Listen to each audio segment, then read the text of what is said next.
While Singapore's gearing up to become a global force in esports, from boxing in a virtual world to video games, local sports body SportSG says is looking to hold more esports events.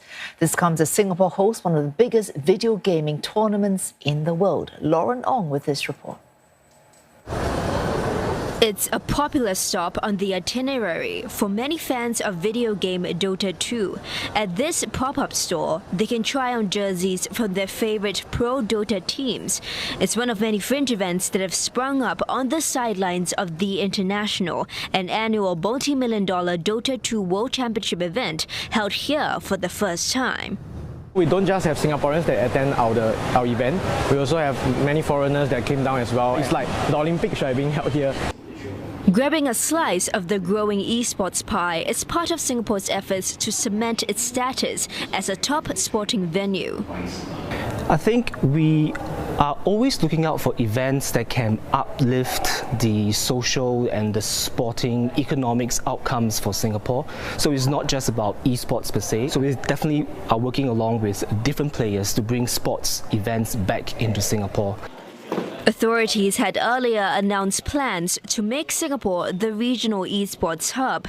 It's set to position the country's esports enterprises as credible partners for global companies and organizations keen to host esports events in Asia.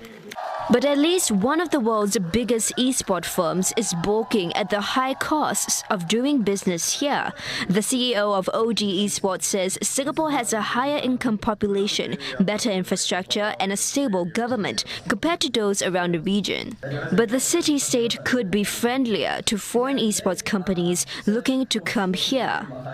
If they become very protectionist about their own companies, then a company like mine will never be able to come. Because I don't think there's a lot of esports European companies now here. There's not a super mega company here yet. All the super mega companies are all Singaporean companies. The OG's expansion to Singapore could see more live podcast shows and boot camps to train the next generation of players here. We see opportunities for design and development, research and development, such functions to be housed in Singapore. So I will encourage some of these companies to continue to rationalize what are the key executive functions that make sense to be based in Singapore as compared to other functions that could probably be based in other countries.